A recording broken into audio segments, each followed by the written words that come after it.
waaw Nix waa rappeur sénégalais defe naa bon mouvement hip hop bi xam nañ ma grand public bi pour ñu ma xamul voilà ñu laa fii laa juddoo màggee fii commencé woon hip hop bi may nekk xale ay dans les années 90 yooyu après dama amoon benn groupe bu tuddoon Contrôle à l'époque mais génnewuñu album quoi après ay 2003 laa génne sama premier album solo Black Crystal après depuis maa ngi voilà. D'accord maa ngi kii quoi. bu ñu ñëwee ci sa enfance tuuti naka la demee woon est-ce que tamit parents yi d'accord woon nañ nga def rap. Au début ñoom foo lañ ko jàppee woon en fait parce que même ñun sax foo lañ ko jàppee woon après man dama bëggoon nekk artiste en fait moo doon sama rêve léegi bu may commencé di avancer ci école bi ba ay troisième seconde affaire bi commencé di nekk de plus en plus sérieux may dem ay répétition tout le temps di léegi ci samay parents yi commencé gis ne ci lañ commencé gis ne vraiment lii passion la woon ci man te bëgg naa ko def métier quoi après ci la commencé indi ay problème parce que sama maam moom kii la woon enseignante après nekk directrice d'école donc moom dafa doon moom école moom daanu ko foowee quoi léegi ci la après bu ma defee bac après ma dem def ay cours d'anglais yu mel noonu mais may continuer di rap di continuer di def commencer sama carrière quoi ci laa commencé di ko def sérieusement au début ànduñu ci woon mais bon après. Au début problème yi naka la demee mën nga ñu ci may ay anecdotes wala naka la demee problème yi daanoo ñëw guddee ñu la doo fanaan wala genre yi ñenn ñi di daj. non même pas en fait loolu bon dama mës a am bon une certaine liberté quand même parce que en fait c'était paradoxal parce que moom lu ma yaree c'était très strict. mais waaw sama maam moo ma yar waaw. léegi moom dafa elle était très stricte mais en même temps daan na ma jox benn liberté su fekkee ne am na ay notes yu baax dinaa mun génn xam nga amoon naa ay samay caabi tu vois xale laa woon mënoon naa su ma ñëwee damay ubbi dugg ba pare loolu moo doon garantie bi foog notes yi baax quoi léegi notes yi su baaxul moom voilà doo génn doo dem répétition doo def dara donc man dama doon assurer notes yi pour pouvoir derrière dem ay concert wala ay yu mel noonu. léegi loolu woon après bon à un moment commencé woon na interdire ma rap bi parce que dafa gisoon ne. temps boobu gangster nañ ko jàppee woon milieu gangster wala. non même pas pas vraiment c'est que moom gisu ci woon gisu woon ne man mun naa ci tekki en fait. gisu la ci woon. waaw gisuma ci woon voilà pour moom voilà dama woon def ay études xam nga am voilà parcours classique quoi.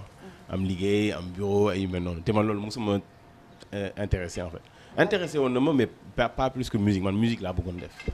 boobu problème yi yow naka nga ko daan dundee naka nga daan def pour moom mu fekk si la. non dama doon maslaa rek parce que moom amu woon kii quoi amu woon ouais moom elle était stricte moom amu woon ma dem ak ñëw moom instant yi su la nee da ngay jàng amul waa damay dem rap wala damay def lii léegi dama doon nëbatu parfois di dem ay répétition wala ay yu mel noonu. Après amoon na ba je sais plus ban première la defe naa première moo doon sama année bu xawoon gën a kii boo xam ne jàng bi commencé woon naa voilà commencé woon naa déconner tuuti après bon mu resserrer liens yi ne ma vraiment là il faut nga liggéey quoi parce que vraiment foog nga am au moins sa bac def ay études après su la neexee nga def sa rap mais foog nga liggéey aussi donc loolu laa def ma maslaa ak moom rek dama doon maslaa quoi ah sama yaay mu ngi fi woon mais sama maam moo doon gën a kii quoi voilà sama yaay moom sama xarit lu ma def rek baax na. sa maam léegi animaux. sama maam gaañu na. kañ la génn gaañu na léegi 2014. 2014. maanaam jot na fekkee ci sa carrière. waaw jot na fekkee sama carrière ba après mu validé ko bàyyi ma may def lu may def xam nga parce que may def sama premier concert parce que dama génne sama premier album 2003 ay.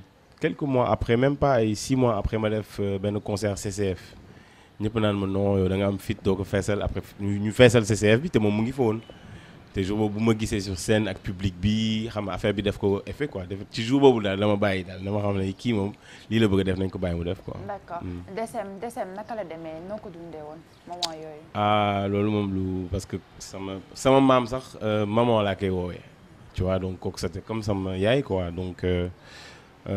moo ma yar moo ma jàngal lu bëri donc metti woon na quoi vraiment metti woon na bu muy dem vraiment c'était même suñu gaale familial bu nekk Point E da ngay sentir vide bi quoi ba léegi parce que gaale am la woon moo ko doon entretenir jardin bi ak yooyu donc ku ñëw ci kër gi sax ku fekkee ne moom mus nga fa fekk sama maam ba passé fa benn 10 minutes ak moom wala benn 1 heure de temps wala nga ñëw benn dimanche boo xam ne famille bi yëpp ñoo fay nekk soo ñëwee di nga gis ne vraiment mère bi dem na quoi. d'accord di nga ko sentir quoi. di nga ko sentir.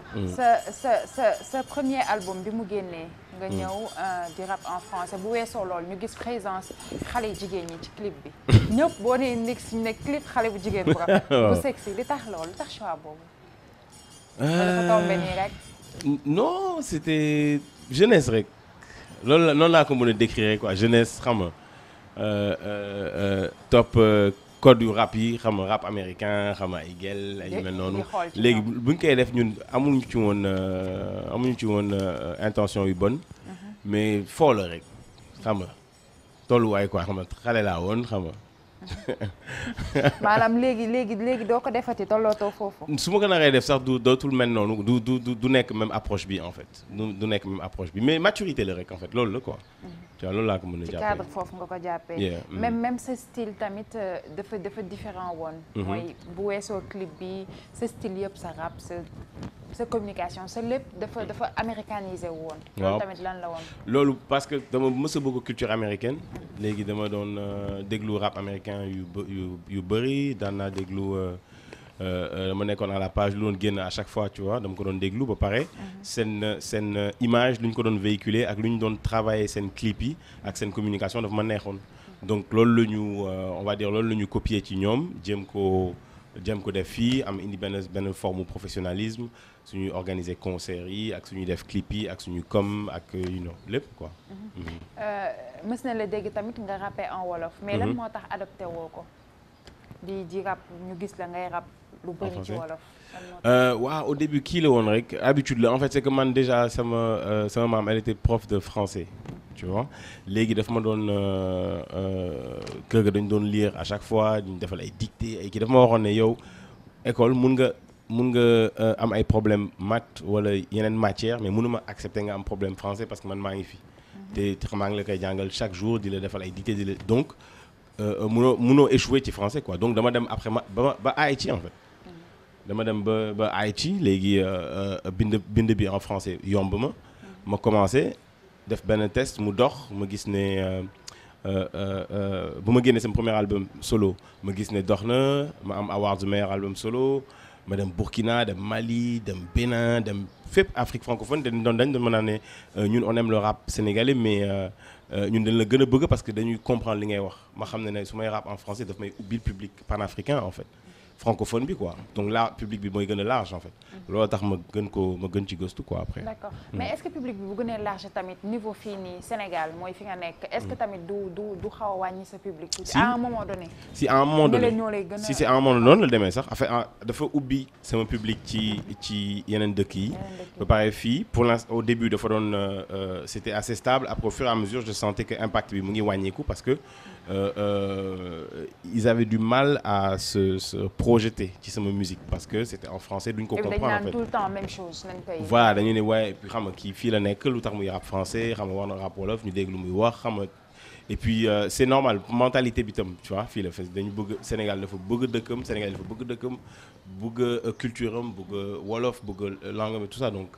mais taxul nga fekk si leen parce que ouverture bi moo la gën a. waaw ouverture bi tam dañ ma doon booké ci ay concerts yu bëri ay festivals quasiment tous les festivals. Afrique de l'Ouest francophone def naa leen ba ci ay Gabon ay mel noonu te loolu moom ma ko may donc loolu mënu ma ko woon bàyyi itam tu vois mais après dama dem ba ci biir ma xam ne instant yi war naa commencer tu vois dooraat ci wolof bi pour reconnecter ak sama public sénégalais quoi. buñ la dégloo nii est-ce que nii yaa ngi prévoir peut-être changer style tuuti wala. changer style mooy li nga wax sànq di rap ci wolof pour mën a. def naa ko en fait loolu laa def dama def. waaw génne naa benn album début 2016 1er janvier 2016 ma génne benn EP 7 titres bu tudd Excuse My Wolof léegi loolu gars yi bàyyi nañ si xel ndax liñ la tàmm dégg ci français. waaw justement affaire bi dafa leen choqué woon public bi dañu naan non comment ça tu vois parce que j'ai pas prévenu dama ñëw rek dama enregistré album bi prévenir wu ma kenn ma jékki-jékki rek génnee ko def surprise quoi donc affaire bi def effet de surprise mu dox fan si déglu ko affaire bi neex leen ma gis ne instant yi am naa fu ma jàpp donc mun naa peut-être dóor beneen moo tax ma nekk di dóor Excuse My Wolof 2 bi. ci wolof. waaw dañoo gis ni rap dafa xaw a évoluer. léegi gars yi ñu ngi rabee ci beneen forme beneen façon. naka nga ko gisee est-ce que tamit dinañ ci xaar Nix. waaw bien sûr en fait affaire bi évolution la rek soo gisee rap la moo tax rap mu ngi fi depuis les années 80. ba léegi tey ñu ngi 2018 la moo tax rap bi nekk fii ba léegi nekk musique à la mode ba léegi c'est parce que day renouveler wu à chaque fois day changer. chaque fois day am lu bees lu ñu ci indi am ay nouveau ay flow yu bees ay style de son yu bees looloo tax en fait dafay renouveler wu à chaque fois en fait donc day évoluer lu évoluer en fait du dee. c'est ça. rap bi fan la yóbbu ban souvenir bu la gën a neex nga ci garder. souvenir yi bëri nañ souvenir yi bëri nañ sama souvenir premier concert CCF c'est un excellent souvenir sama 6S sama premier 6S tam ñu def guichet fermé c'était bu ñu clôturer promo Black Crystal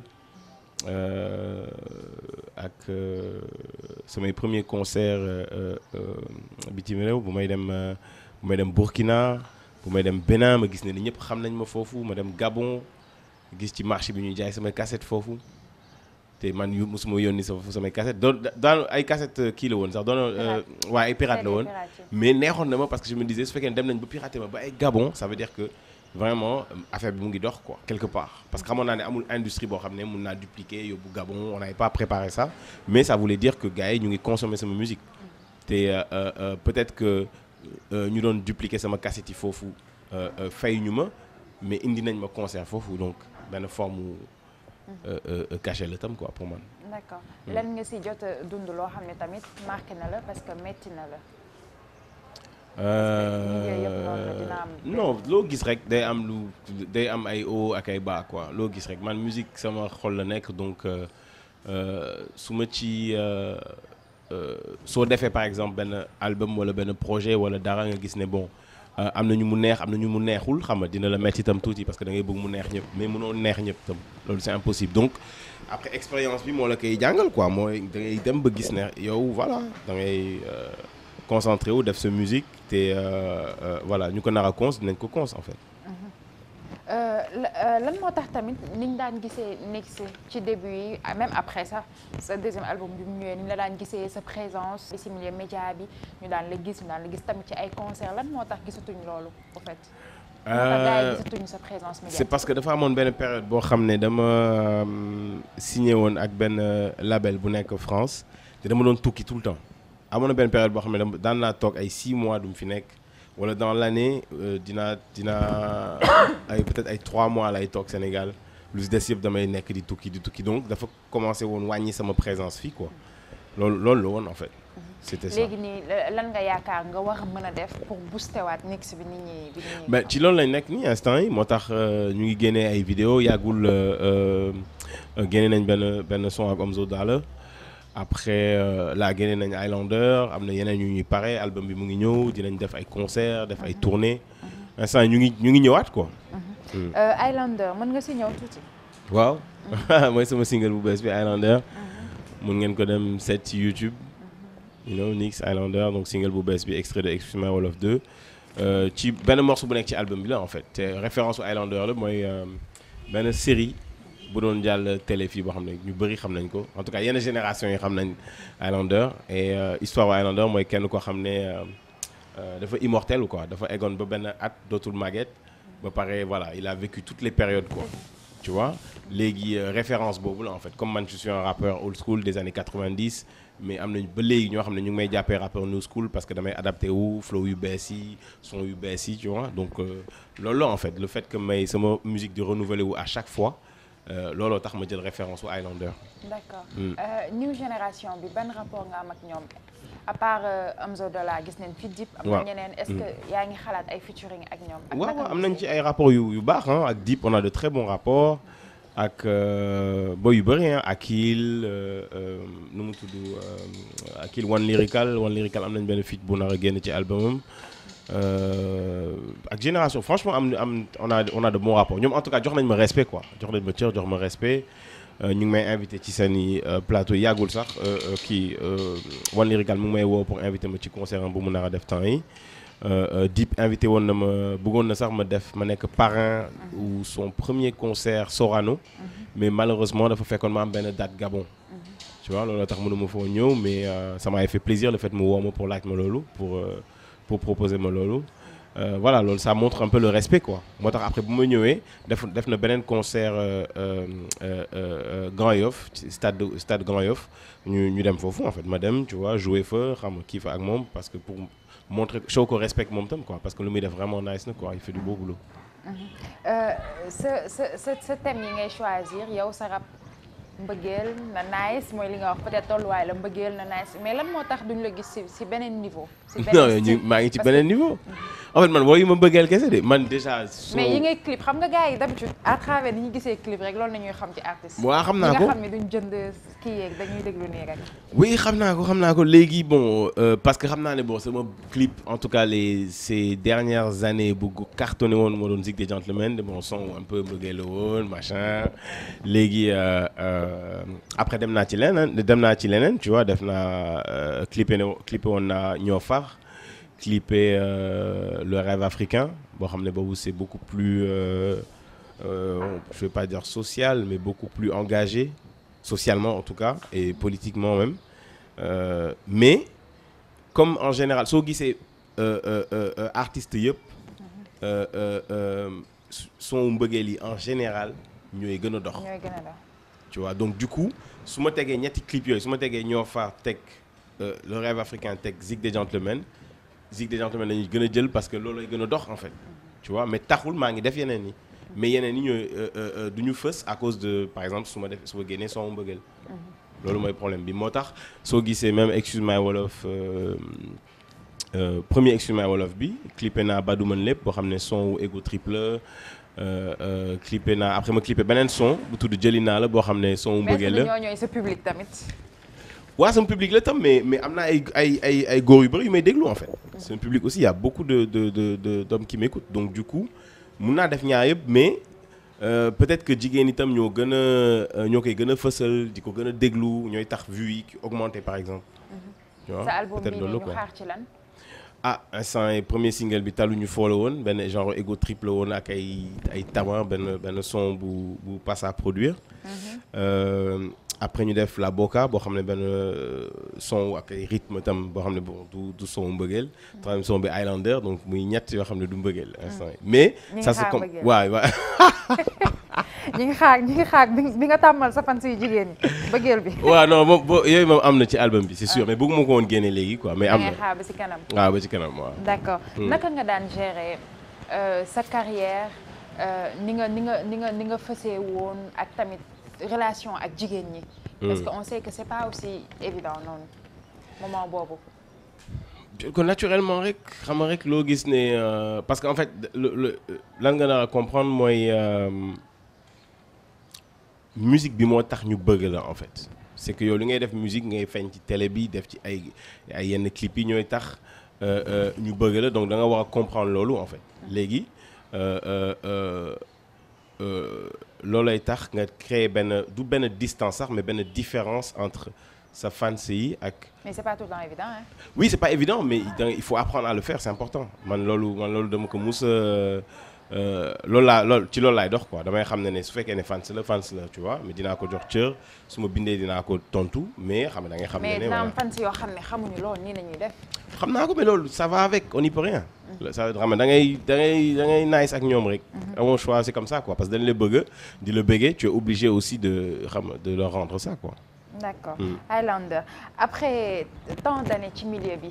lan nga gis ni que moo manqué milieu rap sénégalais. ba ñeneen ñi di ñu raw ak doole nii. en fait anglophone yi ñoo ñu raw parce que ñoom beneen mentalité la ñu am ñoom déjà dañuy soutenir seen business local c'est-à-dire que public bi day consommer day dem ci concert yi dañuy yëkkati seen artiste quoi teg ko ci kaw. balaa beneen artiste di ñëw seen artiste la ñuy jël teg ko ci kaw soo gisee ay P-Square ay Davido ay Wizkid lu tax ñu am doole parce que dañu am doole seen dëkk ba pare mais dañu am doole boo xam ne dafa dem ba génn seen dëkk te ñoom laaj ñu ko sax mais man maa ngi fàttaliku bu may dem Bénin en 2006 defe naa kenn xamul woon P-Square fii mais ñu ngi doon def ay guichet fermé Bénin déjà donc ça veut dire que commencé woon nañ cartonné ci dëkk yu leen wër yi ba pare demoon naa tam Guinée en 2004 P-Square ñu ngi doon jàll ci boîte yi seen son yi mu ngi doon jàll ci boîte yi te jàll woon Sénégal donc anglophone yi dañu am benn